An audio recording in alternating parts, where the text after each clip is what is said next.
Ugh. Just one more banner and I can go home. Why can't they send someone to help me next time? Hey, what are you doing up here? What? Who are you? How did you get up here? I'm Checkers. This is Mango. That's Junior. Why are you standing on a ladder? Well, I'm Nathaniel. I'm tying these banners up here for the day of return. I drew the short straw this year and, well, here I am. Seems hard. You want help with this one? Oh, well, sure if you're... Oh, wow. How? You're sticking to the wall. Oh, Okay, I'm done. Well, thank you. You've helped me immeasurably. How can I repay you? Don't worry about it. I got what I wanted already. Bye. Oh, well. All right then. What a strange little fellow. Where did the rest of my rope go?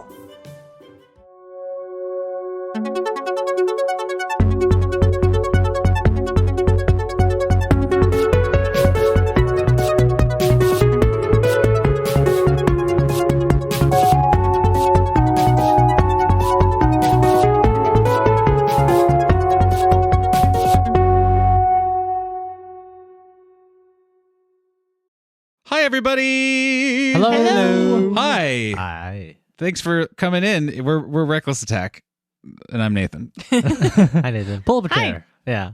After last week, I was... So you're Nathan. Yeah. Oh, wow. The legend. After last week, I said the We Are a Blah, Blah, Blah podcast incorrectly. Now it's in my head. Now I'm in my head. Right. I'm going to get it wrong. Okay. I'm sorry for calling you out like that, Nathan. No, it needed to happen. But I got inspiration, so I'm not that sorry. Branding is important. Hi, we are Reckless Attack. We are a 5th edition Dungeons and Dragons actual play podcast. Yeah. Is that right? Yeah, Is we that did right? it. We got it. I honestly have no idea. I always thought I it don't- was I actually Dungeons and don't- Dragons 5th edition. I think it is actual actually. play As podcast. soon as I said it out loud, I was like, I think this is wrong. It's like when there's a word and the letters are jumbled up, but Right. you can still read it. We already made that joke about Right. it. Exactly that, though. But like that's how the phrase works for me. Is that like It all as long as the you hit words all are the there. points. Yeah. Well, regardless of what we are, welcome to our table. Well, regardless of what we are that. Yeah. That's it. That's again, it. We were it. I am DM Nathan. Thank you all for joining us on yet another episode of our wondrous, albeit sometimes poorly introduced Dungeons and Dragons podcast. Here to my right, who tried to get us back on and tried to use the nice welcome to our table phrasing is... Hello, everyone. My name is Steve, and I am playing Soul of Asterlin. the Dragonborn Monk. And we got some stuff going on. Some stuff. Yeah. So Things, yeah. some things. We'll keep it generic so we can use that for future podcasts. So stuff and things. We've got stuff and things. And to my right, Hi, I'm David, and I play Kaskrin Brightmane, a Dwarven Warlock, who has had a fun morning of haggling, but is now embroiled in stuff and things.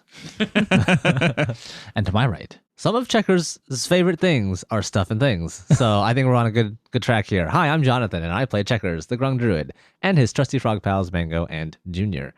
He's having a great time and is not really sure what everyone's so worried about, so we'll find out later. But to my right... Hi, I'm Sophie, and I play Veleska Carter, the human asterisk cleric of the Arcana domain, who's discovered stuff and things. Yes. And then has is true. rushed to tell the rest of the guild the stuff and things. It's been a lot of rushing for Yeah. Val. There was like a little bit, I don't know if it was a rush to get to the library. It was a excited jaunt. Yeah, I was going to say, it's almost like, not literally, but like a skip. You know, Yeah. a skip in her step, kind of going like, wee. Like the day was bright, she was finger gunning at people. Wow, look at all these cool decorations. I wonder what this all stuff is for that they're Yeah. putting up around the city. And then it was full panicked, sweaty rush. Oh, yes. no. but still remembered to reshelve books. Yes. You have to. That is so ingrained, like Yes. muscle memory. Like a Marine can disassemble and reassemble a rifle in 5 seconds. Val knows she needs to that books need to be put away. Yeah. And Proper book Can- care is can- essential. De-shelve Yeah. and reshelve books. If we don't have that, we have anarchy. Yeah, right. We Like, have nothing. what city is there to save? If at the basis level, we cannot put our library books away. It's like the putting your shopping cart away Yeah. of libraries. You have to do it. Yeah, all the books are in the same spot, but you can't find anything. Yeah, it's all wrong. What, you ask, listener who hasn't listened to any episodes of Reckless Attack before this, Right. and I don't know why, but whatever, we welcome you, or just it's been a week and you haven't listened to it in a bit. Why was Val rushing around, you might ask? Well, Val, why were you rushing around? To get back to the guild hall and to inform the rest of your guildmates about all this cool library time that you had. Val, in the back of her mind, is sad she didn't get to show everybody her library card. Yet. Yeah. Well, Because- she does understand priorities. Yes. Ahead of that, she had to tell her guildmates all of the horrible things she discovered about the Mothman and its impending doom upon the city. Yes. Stuff and things. Stuff and things. Let me make a quick note as a possible Episode episode title. I made a mental note of like, well, that's going to be a future general store name is Stuff and Things. Yes, some bad news. Well, at least some information, we'll say. Some dire information, but information was gained about the horrible creature or creatures that have been stalking the streets, mostly of AGMAR, over the last several days. We won't get into that right now because there is probably someone who has just arrived at your guild hall who would be very interested in at least the basics of this information. And that is Vena Cavetta, head prefect of the Red Guard. So essentially the head of the guard here in the Red City of AGMAR. A handsome, tall, good-looking woman, again, dark-complected, wearing this very well-kept armor. She has a shield, but also has a war hammer on her back, and all of her hair is in dreadlocks.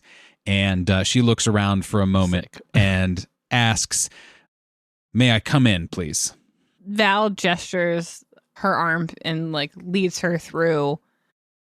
Do we let Vena in the map room or the conference room? Conference room A. Yeah. And Kaskrin would recognize her. Exactly. And Kaskrin's probably the only person who would recognize her from this, and she hasn't fully introduced herself yet or anything.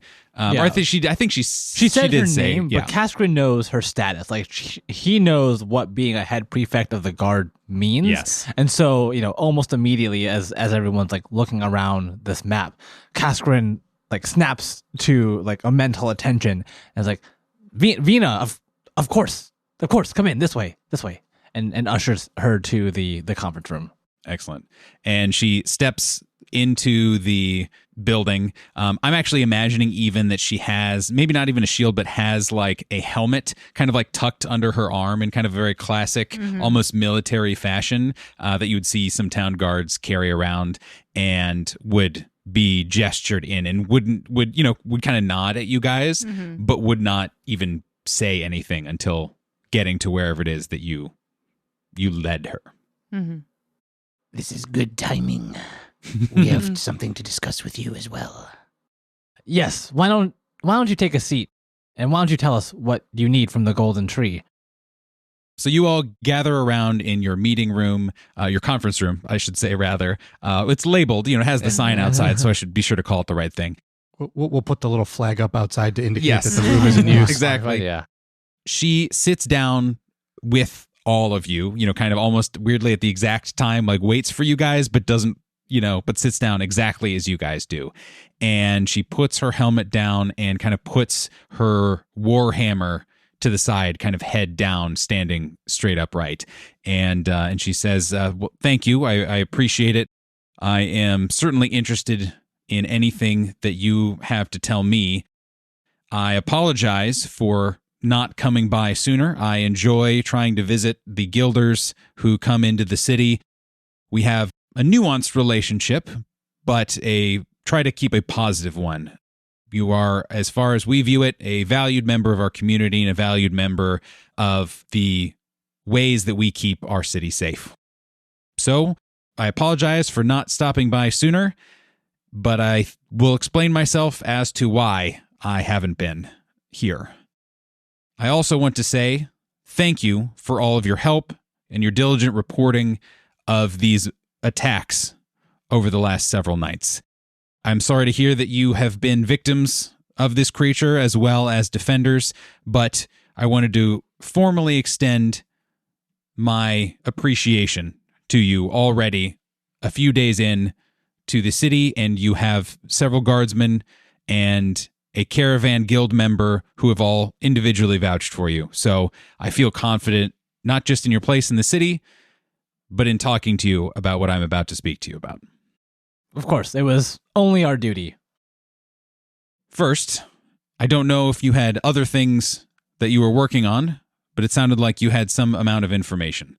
I do as well, of course, but if this pertains to the creature attacking the city and you were willing to share what you had, I would appreciate it and would be happy to partner with you in disseminating that information or throwing whatever resources that we can at it. And Kaskrin, like we are at the table, gives everyone that look of like, are we okay to share this information with her?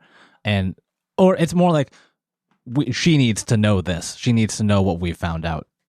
Quick vibe check. Yeah, absolutely. Yep, insight check. I think never a bad instinct in D&D. Guidance. 21. Okay. The read that you get, especially with that good of a roll, she seems totally forthright. Almost notably forthright, where she's making it like she's almost being political in a way, if that's a bit of a loaded term, but you can tell the way that she's speaking, she's trying to frame everything in a very calculated, specific way while being totally honest, totally transparent. Okay. Just before that, we need to know what the celebration is that is being decorated throughout the city. All right. It is important. All right. It is the Day of Returning. It is a celebration that we hold here. It commemorates the first return back to AGMAR of the people from Refuge. Kind of a refounding day of the city. It's a lovely festival. Some people go out to Refuge in the days afterwards to kind of do a pilgrimage, but in the meantime, there's gatherings, there's food stalls, there's celebrations. I've heard that there might be fireworks this year. I'm sorry. And she almost like catches herself and realizes that like you probably didn't need to know that there were fireworks happening and that wasn't really that important of information. But she says, yes, it happens every year. It's 3 days away or so. Why do you ask? Selv will kind of gesture towards Val if you want to start, and then I guess we could just start explaining and we can fill in what we were just brainstorming a few minutes ago. Val will actually have Cass take the lead on this conversation and have him relay most of the information. As a more military report. Yeah. Again, it can be in character or it can just be like the bullet points. Whatever you guys all feel interested in. I just in character, exactly. Val would have Cass take the lead. Kaskrin puts his hands together as he is sitting down at this table, getting ready to explain everything that the Golden Tree has been through to Vena, both on the path here and in their days intervening.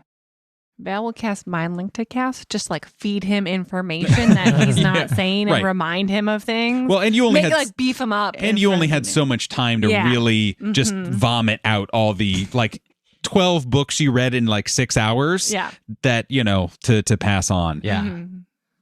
We have recently discovered that this creature, the Mothman, has, as you know, been the instigator of a series of attacks. Yes. In the Red City of AGMAR. We found out that this creature may have been summoned here by some person or persons, and the attacks that have been happening are leading up to perhaps something to do with the Day of Returning. We know that all of the people that were able to see this creature and the people that this the Mothman attacked will be present at the disaster that it causes, that it heralds, which, like I said, we suspect to be the Day of Returning, this festival coming up in the next handful of days.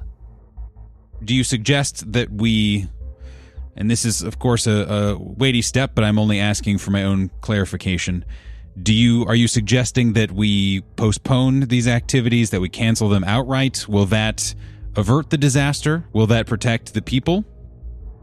It is unclear, but from the research that we found out that preventing the event that will be the disaster has dire consequences later on. It's as if there is a buildup of this fear and pressure that then explodes in something more catastrophic later.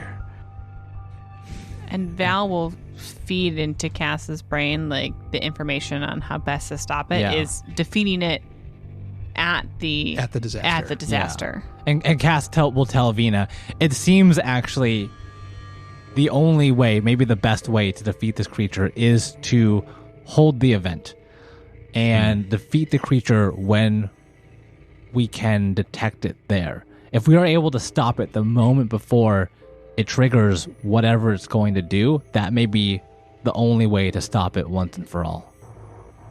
So, if your theory is that whatever happens, whatever this creature will cause or manifest or is the herald of, if it happens at this festival, which makes sense from what you have told me, do you have any ideas of what it might be?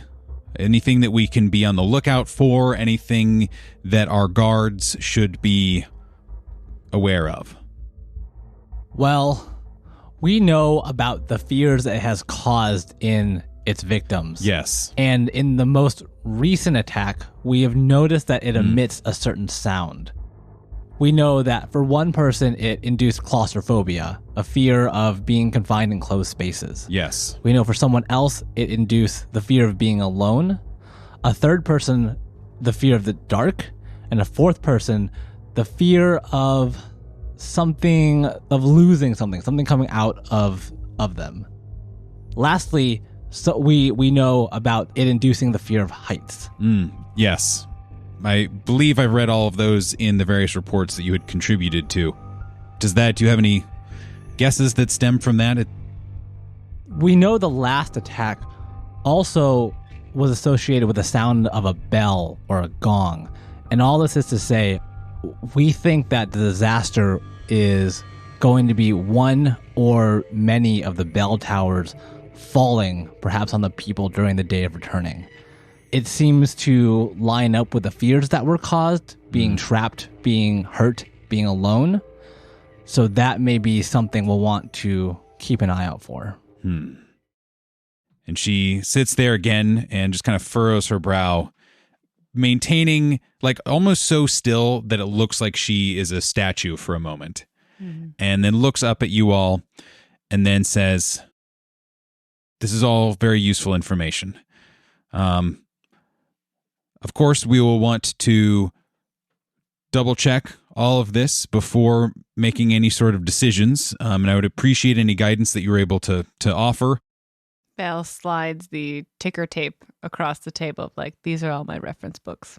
Thank you. I appreciate it.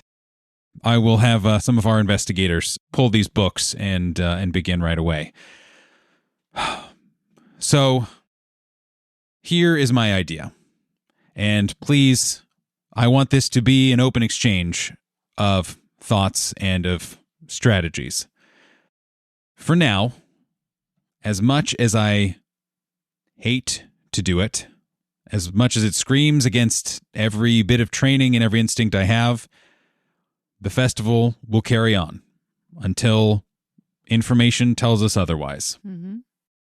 Further, if it is inevitable regardless, and maybe better if it is inevitable, and you can tell she's like really struggling with this, perhaps it is best if we keep it relatively secret. Certainly, keeping an eye out for this monster, which we have been already, but to continue patrols, paying close attention to bell towers, but saving too much of the populace. I would concentrate on a bell tower that would have the most amount of people either in or around it. Yes, there are a few in the museum district, a few near the church, and the courtyards near the Ruby Citadel and near the Waveless Lake and the Stills that I think most of the festivities will be going on, but... That's very spread out. Yes. One thing that we should investigate is who may have summoned this creature. Yes, that is a separate question and an important one. Who would be against the Day of Returning? Who was upset that people returned to AGMAR? She pauses and she thinks. She says, "No one that I'm aware of. Not really, not to this level." Can I roll an insight check on that, actually? Of course. 15. Yeah, she seems to be telling the truth. She's considering a lot of options and is kind of deciding. Probably she can safely answer no one obvious, if that distinction makes sense. Okay. And I will also ask her too, do you know if the council has any enemies that perhaps someone in AGMAR would want to get rid of them? The Council of AGMAR is made up of many different walks of life and people, ancestries. But in the course of governance, enemies are certainly made. It is only so much my job to be aware of that. They have their own security detail to an extent, and we work with them. But again, to the point where someone would summon something as terrible as this, that is an order of magnitude higher than I'm aware of. Anyone who I can think of would have civic disagreements, but people come to AGMAR for a return to normalcy or for a future or for you name it. But this, to me, does not strike me as any of the people who are upset at the city or upset at the council.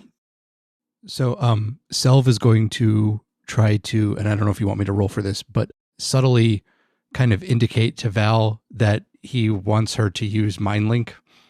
And I think As Sophie, yeah. have picked up this hand gesture at the table. Yeah. So if you do. I do. Okay. So you hear, in your head, you hear Selv ask, Were any of the Pentarchy known as the Shepherd? No. You would know. You would know that. Yeah. Like that's why I would ask. Yeah, and probably honestly, all of you would be aware. I mean, it could be a nickname, certainly, but in terms of like the main titles, no, definitely not. Okay. So I've got a question. Earlier you said there were going to be fireworks at the festival. Now, I don't really know what fireworks are, but I think I'd be a lot more effective at stopping the Mothman if I had a whole bunch of them. Vena, just please no. Come on, Val, it'll be great. I know what fireworks are, and no, it will not be. She just like looks at you guys as you go back and forth, and then just kind of like puts her hand on the table very like calmly, and she says, "Well, I will let you discuss your plans for, well, perhaps I assume too much. You have already done the city great services in investigating, in patrolling, in keeping us abreast, and of course in combating this directly." Yeah, I'll kind of hold up my hand to her and I'll say, I believe we are all in agreement that we will see this through to conclusion. And she nods appreciatively in a way almost a little beyond her kind of stoic demeanor, and just looks at you all and says, that is great news, very helpful. And we can work through some of the details of that we will approach this as if that is the case, that this is the disaster that we will be facing. And of course, we'll keep one another abreast if that changes. I will be, again, using some of my resources and potentially calling in other scholars or leveraging the use of the library to make sure that that happens. But that brings me to the issue I came with. And this, much like what we already talked about, I will not order you or compel you to keep quiet. That is not how I like to do things. But I would ask you to use your discretion. And to note that despite we have no prior relationship, I have come to you and asked your trust and appreciate what you can give me. I have heard that when you entered the city, you met a member of the Bones. It was the Fortunate, I believe. Yes. Yeah. Yep. Then you are familiar with the Bones, at least familiar enough. They are our shield against much of the outside world. AGMAR is a magically protected city in ways that many of us still do not understand to this day, but it only does so much. And the presence of their undead nature mixed with their impressive fighting capabilities allows them to patrol the area outside of the city and remove certain obstacles, or at least keep us aware of when something might be coming. However, these missions take them far, and I like to leave them to their own devices and determine what they believe to be best. The Shield, the head of the Bones, who I have a very good relationship with, came to me and told me that, and this is where I would ask your discretion, that a member of the Bones returned without the rest of their patrol, untethered. Now, that was the Shield's word for it.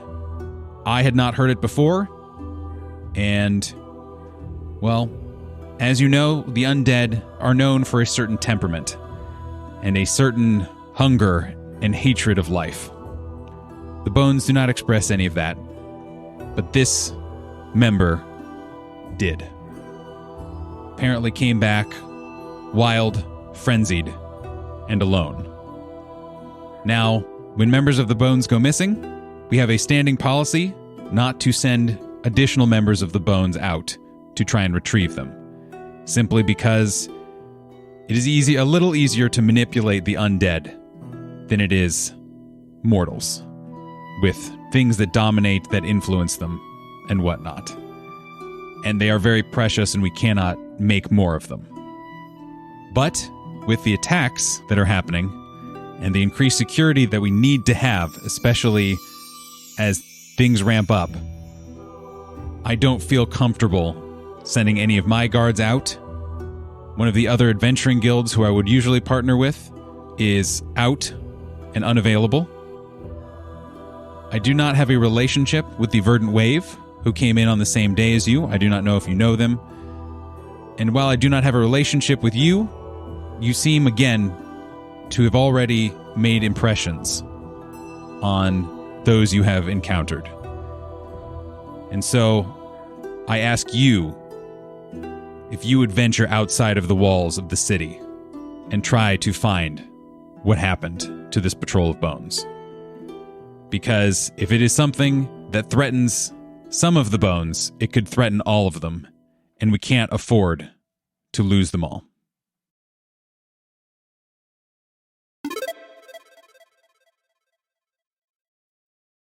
Hi, it's David with the mid-roll. You're going to be in a great mood all day because you're going to be rolling your troubles away with the mid-roll. Now look, here's an ad for Twitter. Check it out at reckless_attack. 1 like to show you care, 2 likes to show you love us. And look at this. See what happens when you add a retweet to it. The more you tweet and follow, the better it gets. You don't have to switch to any other platforms. Now you love Twitch, but you don't get enough of it. You know you don't get enough Twitch streams, and that's why you're looking for more. Watch this stream at Reckless Attack Studios, Fridays at 7 p.m. Central for Pokemon. Look at this stream. You're going to have an exciting life now. You're going to love my cross promos. Watch this. Shrimp and Crits. Shrimp and Crits is a Monster of the Week actual play podcast with fantastic Southern flavor and incredible audio. Go give it a listen. It's so easy. If I can listen to it with one ear, you guys can listen to it with 2 ears. Everyone can do it. Anyway, here's their promo. Hey, sorry to interrupt your favorite podcast, but I'm here to tell you about Shrimp and Crits, an actual play podcast with a Southern twist. My name is Ian, and I am the keeper for this show as we play Monster of the Week by Michael Sands. If you like the sound of swampy monster mayhem, gators gone shopping, and magical fairy mischief, you will be right at home in the remote panhandle town of Gullah, Florida, where spooky danger has begun to wash ashore. Shrimp and Crits is the story of Sarah Payne the Mundane. All I'm asking for is answers. That's all I'm looking for, is the truth. Ari Green the Searcher. You know the proclamations of the Fae. I suggest you follow them from now on. And Ray Ray, the most mundane monstrous you will ever meet. Mr. Zeus, I'm a big fan. I knew you were real. And Ray Ray's just like bowing in front of this swan. As they fumble their way through protecting their skeptical town from mysterious evils. We release new episodes every other Monday on the podcatcher of your choice. Hope to see you soon in sunny Gullah. Shrimp and Crits, everyone. Look at that. Isn't that beautiful? That's me with the mid-roll. Enjoy the rest of the episode.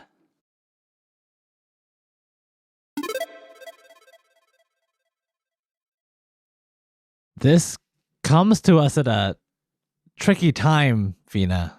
I mean, with everything going on with the Mothman, we know that there's going to be nightly attacks. Yes. There have been 5 attacks so far, and as best of my research says, it will attack on the 7th day. But I'm thinking, can we even afford to leave the city at this point, knowing that these attacks, that people are going to be hurt every night until then? There are guards that know what to look for now. They might be able to protect the city from the creature if we decide to go out and investigate this untethering of the bones. Right, I mean, it's not like we really get anything if we stop it on the 6th night, right? We only really care about stopping it on the 7th night. That's when we actually kill it. And Checker says that knowing full well that someone will be attacked on the 6th night. Yeah, right. Yeah. That is true, but We did get lucky that one of our patrol was there to stop the thing last night. But it is a large city and we don't know where these attacks will be happening. Even if we were here, it is more likely that one of the regular patrols would encounter the creature. We just have to make sure that we are back here to stop this thing on the last night. Clarification question for you, Nathan. Is it 7 attacks and then the 8th night is the disaster? So I don't remember if I said it a specific number or not. Oh, okay. But Sophie picked 7.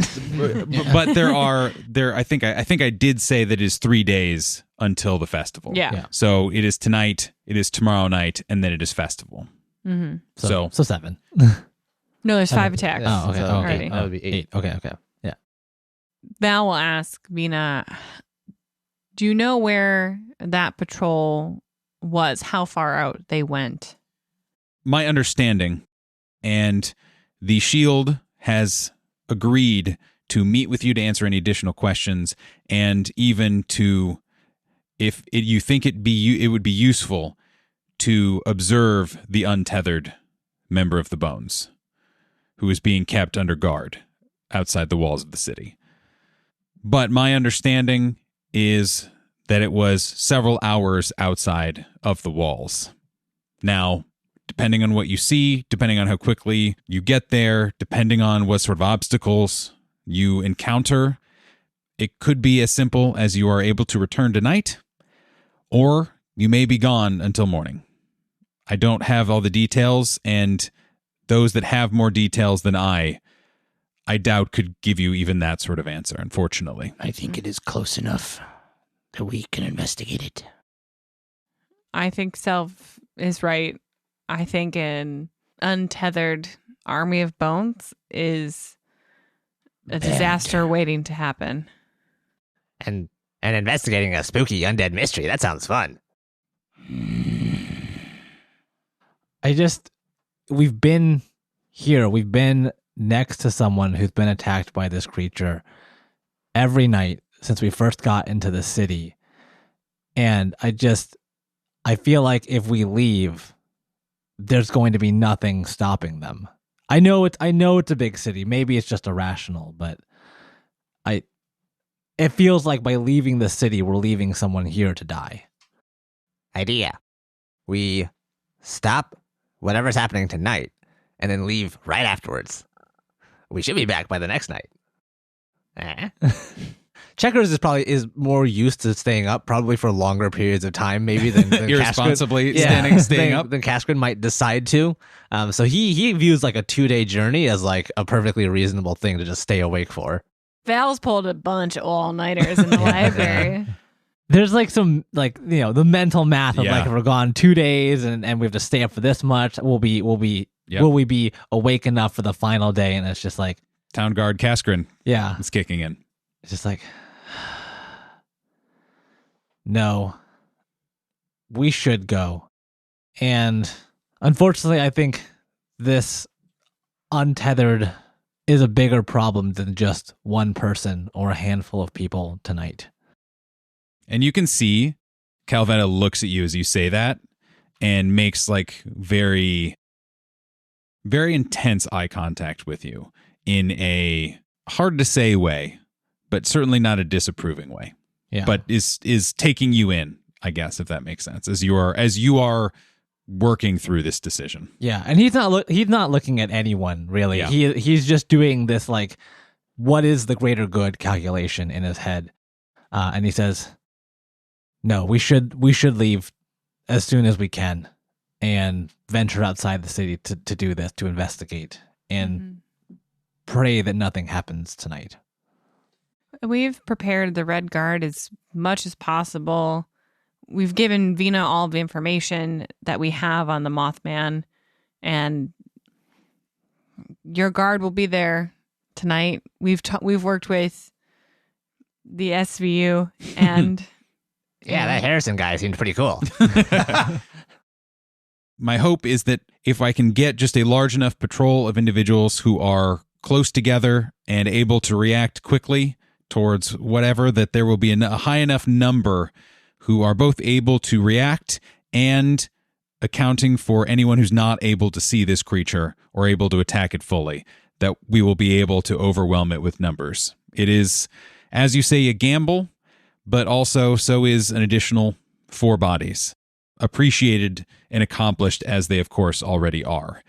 It is difficult math, but that is the calculation that I have come up with. I think then, as part of something we should do for today is to visit the Untethered one and try to get what information we can before setting out outside the walls. And we should also tell Alarith what we have found. I don't know if there's a particular haste now to go visit the librarian. Vena, would you be able to connect with Alarith, the private investigator, and potentially see if the librarian has recovered enough to give a statement? Yes, I am familiar with Alarith, for better and for worse. And yes, I will, as soon as we're done meeting, we'll make sure to send word to him. Do you have an idea where he would be? We were planning to meet at noon to... at the hospital. At the medical center, yeah. Okay. I will ensure that a guard is there both to inform him and to take whatever statement alongside him. Thank you. Question for you, Nathan. In Val's research, would she know how to summon this creature? No. Like that was in the spells and relics section. I mean, potentially. I mean, you don't know anything about the spells and relics section, but nothing that you came across had any rituals or magic of any kind in it. You could maybe try if you could get permission to go in that sort of an area, maybe. But whether you could get permission, whether your answers would be there, et cetera, I don't know. But yeah, it was only like the faintest of hints that, again, it wasn't even outright said. It was that reading it was. between the lines that Exactly. it could be summoned. Gotcha.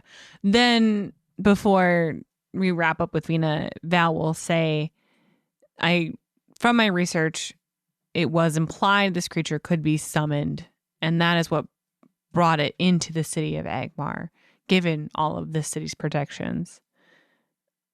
I am not privy to the section of the library that probably has the details of that ritual, but it might be something helpful to understand how it was brought here and who might have that capability. I understand. I will connect with the head librarian. We are old friends and can see what can be done. Hopefully by the time you return, if not, you can come and try to make the case as well. Thank you.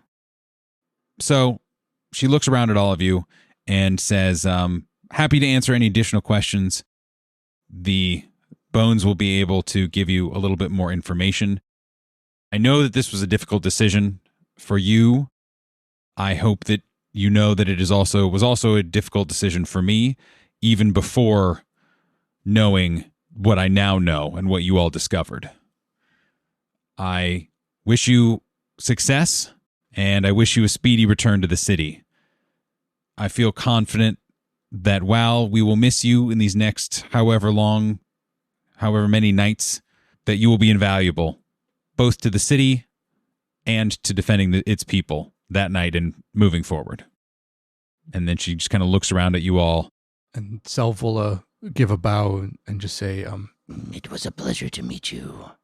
She stands up from the table and extends a hand to each of you and does looks you straight in the eye, a straight handshake, picks up her warhammer and exits the building and informs you that you will find the answers you need at the Bones Barracks outside the main walls of the city.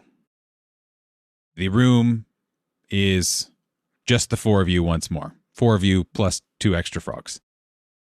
You have your next steps.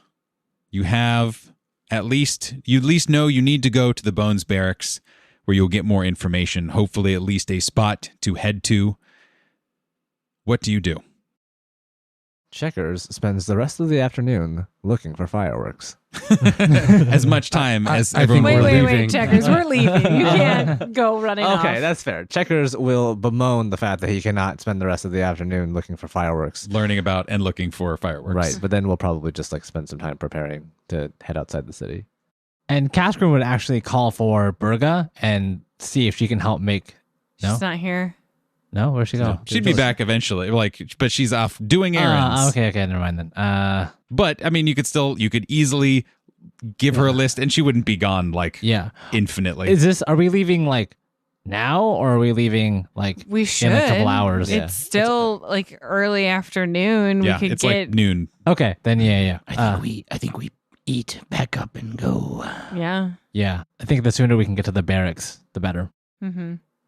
Val will go upstairs, put her armor on, pack up, get ready. It's weird, but I feel much better dealing with those that are walking around but not living during the day. Yeah, I agree with Selv on that point. I think you might be onto something. And Kaskrin will put on his armor, get his weapon, get ready. Because this is going to be, because when we leave now, we're not coming back, basically. Oh, we're coming back. Yeah. I just nod as now David's getting it. He understands. A one-way trip. So you all scurry about. Eventually Burga would come back as, hello, is anyone, are you home? Yeah? You've already eaten?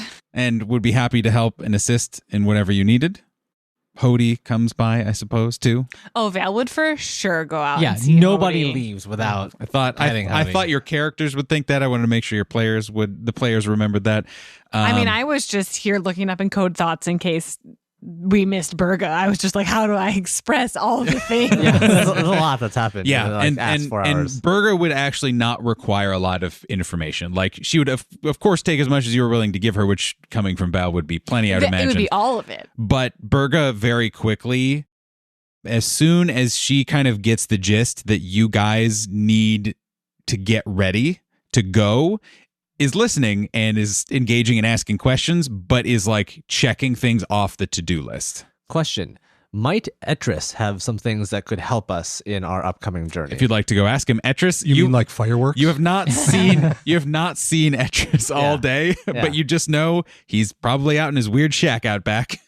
I guess I'm wondering, like, does he have anything that might protect against heat or protect against the undead? Or Go ask. Yeah, we'll definitely just like, Yeah. hey. Okay. Well, I mean, Val would want to say goodbye to Etris Yeah. before Yeah, right. going off. Yeah. So yeah, Checkers might go and just knock on the shed and be like, Etris, hi, it's me, Checkers. Roll me a dexterity saving throw. I was just thinking, I feel like 10? I feel like we should establish like that like ring hook game where you like a the series of string? bells. Well, yeah, it's just where like we could stand outside the tiered zones Yes. and like get Etris's attention. Like there's a washer that Yeah. like is on like a On string or a something. rope that then hits a bell. Like you Yeah. whiz it down there. Yeah. Ding, ding, ding, ding. You are just barely able to jump out of the way as the door slams open, and again, smoke pours out from this poorly ventilated space. And Etris looks down at you again, nice and tall, crazy hair, nice, intense scarring on his face. Looks down, and is like, "Hey, everybody, y'all here? Well, what do I owe the pleasure to the visit of my humble abode? Oh, is it breakfast time already?" Lunch. Val will just hand Etris like a pack of jerky, be like, please eat this. Please put something in your Also, stomach. here's some water. Okay, yeah. Thank you. So it is breakfast. Great. Hello, friends / coworkers. How are you today? Hi, Etris. We've just discovered a kind of serious problem outside the city walls that will, pinky swear, never tell anyone, have to do with undead. Would you have Well- anything that could help with that? Undead. Okay. Okay. Going outside the walls first. Undead second. Certain death third. Okay. 1 second. Not certain, Etris. Certain danger, and he winks Yes. at you. And the door slams shut, and you hear the whole thing rustle around on, off its hinges and that kind of stuff, and glass cracking and all that. And he, Should we stand back a little bit? Oh, Val is at least outside tier, the last tier. Yeah, when he closed the door, we all just Yes, I just yeah, took a step back. everybody That's here. Yeah, if the door is closed, Val is definitely going completely outside the Yeah. zones. so Etris quickly, after rummaging around for a little bit, reemerges, and like you see him look to where you were standing, and then like slowly pan up and is nonplussed by it, and is like, well, of course they're back there. And he walks over, and he's holding some vials in his arms, very haphazardly, because that's how it does. But you've never seen him drop yet a potion. And he walks up to you guys like, okay. So we got a couple of basics here. Now, I need to ask first and foremost, do you still have the anti-diuretics that I gave you previously? You didn't get them back, and that's fine. I'm not keeping an inventory, but that just changes what I might send you off with. I still have mine. I also still have mine. 2 out of 4 is pretty good. That's good. That's good. I have a potion of anti-venom. I don't know if that was it or not. I will say Checkers doesn't have his. He asks no further questions. Great. He doesn't need to know. That's personal business. And he says, okay. Well, here and here. And he just kind of like leans forward and rolls 2 potions off, and you have to like catch it from him. There's some of your minor potions of healing. Those are always good to take out especially when you're going outside the city. And then he has just a couple left, and he's like, okay, so here's one. You want to be very careful with this one. And he looks around, and Val takes it. I was going to say, he's like trying to figure out who it is. Right call. And it's like, oh, okay. I don't know. I'm not really so familiar with the undead. I slept through a lot of that part of alchemical college, but like fire seems good. So like throw that and it'll do fire on them. And so that's probably good. Do fire on him. Potion. Ooh. As an action, I do fire on him. And he's like, oh.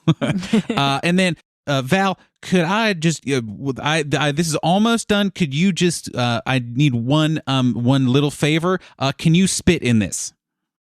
Val doesn't ask any questions. She spits in it. And he looks gleeful immediately and puts a cork stopper on it, like immediately after you spit in, like to just like to stop the chemical reaction. To keep it exactly. And then he like holds it for a second and he looks at it and then he shakes it like crazy. And then it like fizzes up and like glows a little bit and then like stops and then holds it and is very still. And then slowly reaches out to Val and like ensures you have it. Yeah. And then like 2 hands. Takes his hand away. So that should be fine. That's good. That's fine. That's just some, we will call it holy water. Now, legally, I have to tell you that I have to spell holy HOLEE just for trademark legal reasons. At least it's not WHOL, because then it would be, look, this is holy water. It's just a vial of water. I have that. I can give it to you. It is delicious. Do not drink it. Okay. It's bad for the undead, the unlifed among us.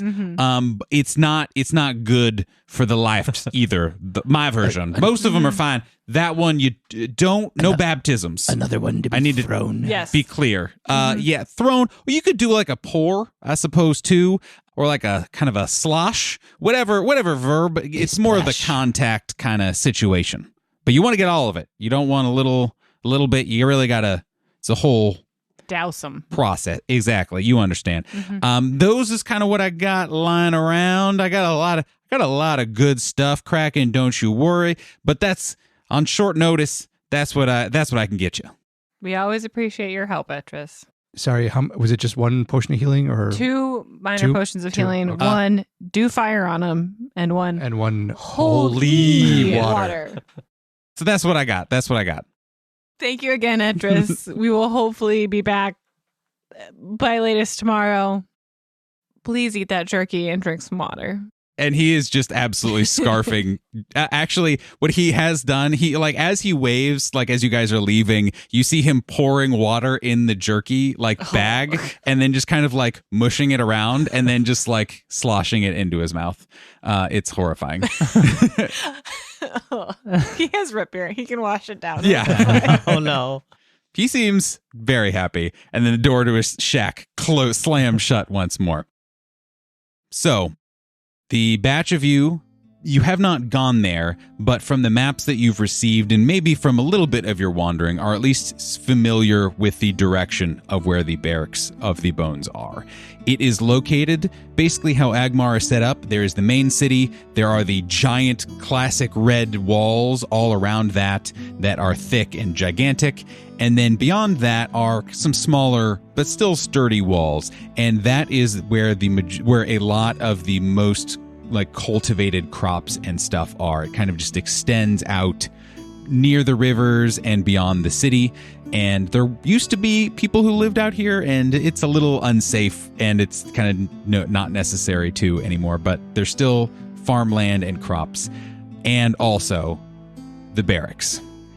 Now, as you guys exit one of the gates, a gate that you have not exited from or gone into or out of, it opens up into these lovely fields that are in full kind of summer growth, and it's very cultivated and it looks very good, and these seem like incredibly dense crops, or like incredibly almost maybe potentially magically potent crops, if potent is a thing you can say about plants. You get it. But the exception to this is you see what appears to be an almost old manor house standing in the middle of all of these fields. Kind of an American plantation style Gothic columns and whatever. And it is fairly run down, but the bones are still there, no pun intended. And in a circle around it is just dead grass, extending out 30 feet in all directions. Huh. Beyond that, totally normal crops and that kind of stuff. Nothing grows next to this manor house. And you go up and you approach it, and this strange feeling comes over all of you. And I'm not making you roll for anything, but just there is this unease that creeps into you. And you realize you felt it a little bit even when you were with the Fortunate, but now you feel it. I want to say, actually, Mango and Junior probably would not go past that line. Yeah, that seems very reasonable. Mango would just refuse to cross that, and then Checkers would have to go on by himself. Mm-hmm. I don't blame you. And they just plop there. Yeah. Actually, there is a farmer's pond not too far away in case they wanted to hop all the way over in that direction. And Cascarin will go to Mango and say, "You can stay here. We'll be right back." And it's just like comforting him and petting him as we leave.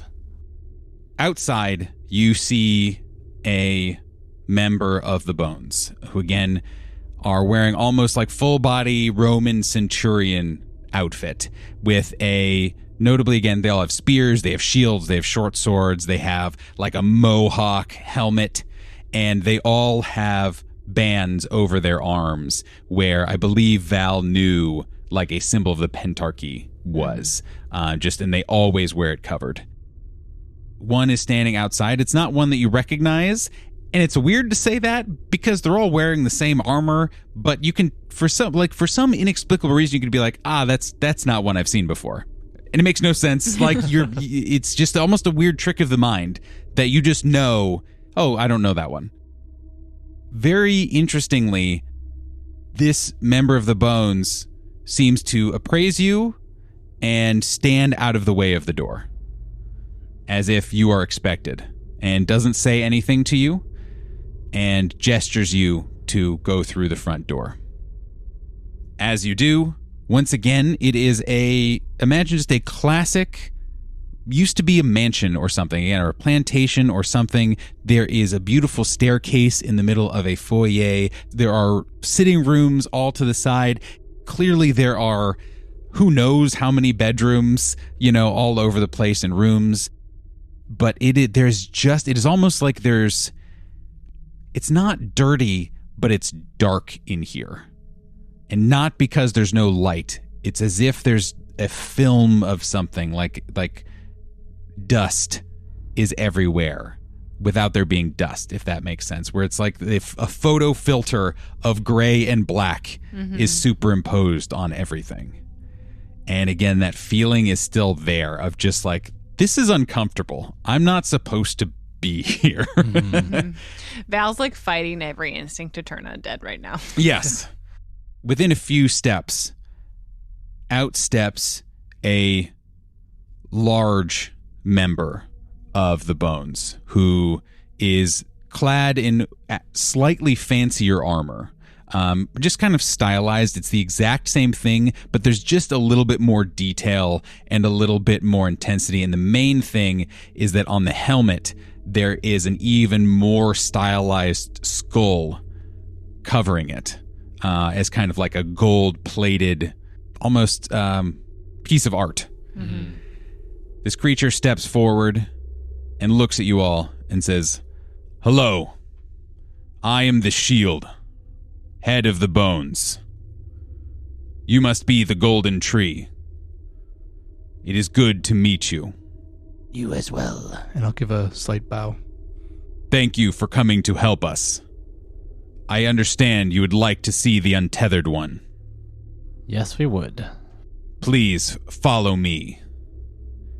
And he takes you behind the stairway.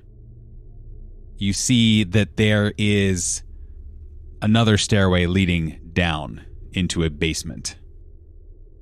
The Shield starts taking heavy steps, clanging in metal as he goes. Does it look like there are light sources down there? There are, yes. Okay. Actually, no. What I would say is that he would like almost take matches from somewhere as he goes down and start lighting candles as he descends. And as you guys are walking in and walking down, you see on the, inside rooms, just like cots with chests just everywhere. And in rooms that are not bedrooms, but just cots. And every once in a while, you will see a member of the Bones that is just sitting there who, maybe laying, maybe reading, maybe doing who knows what, but are just out wherever. As you descend, you get to a locked room. The shield goes up to it and just seems to be a normal door. And he takes a gauntleted fist and raps on the door 3 times. And you hear a commotion inside. And as if a fight or scuffle is happening. And, you hear these, you start to hear these inhuman screeching noises. And gnashing. And all kinds of sounds that defy description. And as it dies down, there is a moment that you all pause, and then the shield, without even looking at you guys, reaches down, grabs the door handle, and opens it out towards you, and stands to the side so you can all see in. Inside, you see 2 more members of the Bones, each holding an arm of I guess the best way to say it is just a skeleton wearing bits of armor. Its eyes are glowing a bright green, and it's kind of emanating this green energy off of it. All the bones, and you see bits of armor that are exactly identical to every other piece of armor you've seen a member of the Bones wear. And you see this thing straining, trying to fight and get to you, and its teeth chattering just madly and making a horrible screeching sound as it is fighting against these 2 members of the Bones. And the shield looks at you all and says, "This is what they have done to my people." And we'll see you next week, everybody. Oh. No, the bones. The bones. Thanks for listening. Not the bones. Not the bones. The bones. It's a no bones day.